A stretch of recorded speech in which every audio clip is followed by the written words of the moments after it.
दीदी के पास क्राउन है, दीदी बंगाल की जयकांत शिकरे है। कल सुप्रीम कोर्ट में टीएमसी राज्यसभा सांसद मेनका गुरुस्वामी को सुनकर तो यही लगा।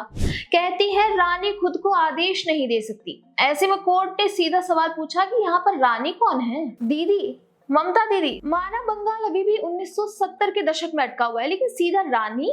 और अगर दीदी वेयर्स द क्राउन, अगर वह रानी है, तो क्या इस चुनाव को हम फ्रीडम ऑफ स्ट्रगल मान लें, क्राउन से छुटकारा? मामला बिल्कुल सीधा है। ईडी सुप्रीम कोर्ट पहुंची है ये शिकायत लेकर कि कोलकाता में आईपैक ऑफिसर पर कार्रवाई के दौरान खुद चीफ मिनिस्टर पहुंची, इन्वेस्टिगेशन में इंटरफेयर किया, डॉक्यूमेंट्स, डिवाइसेस पर कब्जा कर लिया, जिसका वीडियो सबने देखा है। और इसके बाद उल्टा ईडी ऑफिसर्स पर ही एफआईआर दर्ज हो गई।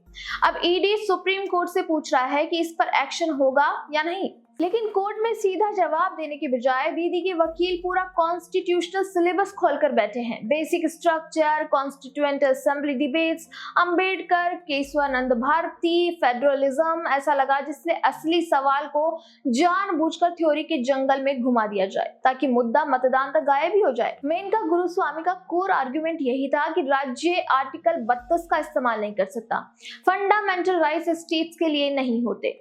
और उसी में ये रानी वाली एनालॉजी भी आ गई कि सरकार खुद के खिलाफ रिट नहीं डाल सकती। सुनने में रिफाइंड लेकिन मतलब साफ, राज्य को विक्टिम बनाकर पेश नहीं किया जा सकता। लेकिन यहाँ ट्विस्ट यही था कि कोर्ट इस फ्रेमिंग में फंसा ही नहीं। जस्टिस पीके मिश्रा बार बार डिस्कशन को वापस जमीन पर ला रहे थे। उन्होंने साफ साफ कहा कि ये सेंटर वर्सेस स्टेट का मामला नहीं है, ये एक इंडिविजुअल एक्ट है, एक मुख्यमंत्री का एक्ट, और इसे फेडरलिज्म यानी संघवाद के पीछे छुपाया नहीं जा सकता।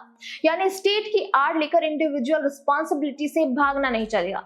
और यही एक पैटर्न साफ दिखता है। अपने एक्शन को सही ठहराने के लिए संविधान का नाम ले लो, किसानों का हवाला दे दो, बाबा साहेब अंबेडकर, सिरवाई और केशवानंद भारती का हवाला दे दो और असली सवाल से ध्यान भटका दो। लेकिन इस बार कोर्ट बार बार उसी सवाल पर लौट रहा था। फ्रेमर्स ने यह भी इमेजिन नहीं किया होगा कि एक दिन सिटिंग सीएम खुद इन्वेस्टिगेशन में घुस जाएगी, यानी कॉन्स्टिट्यूशन को शील्ड बनाकर ग्राउंड रियलिटी से भागना।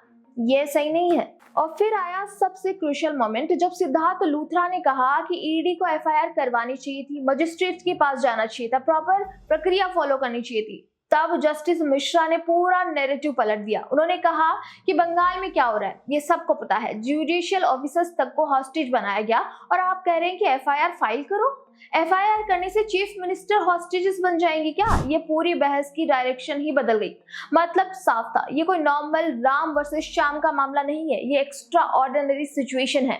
और ऐसे में कोर्ट सिर्फ किताबों के हिसाब से नहीं चलेगा, ग्राउंड रियलिटी को भी देखेगा। पूरी हियरिंग में पैटर्न बहुत क्लियर था। दीदी का पक्ष बार बार डिस्कशन को टेक्निकलिटीज में घुमाने की कोशिश कर रहा था और मेंटेनेबिलिटी आर्टिकल 131, 5 जज बेंच, लेकिन बेंच बार बार उसी एक सवाल पर वापस आ रही थी कि जो हुआ क्या वो एक्सेप्टेबल है। और यही इस कहानी का कोर है, एक तरफ नैरेटिव, दूसरी तरफ रियलिटी।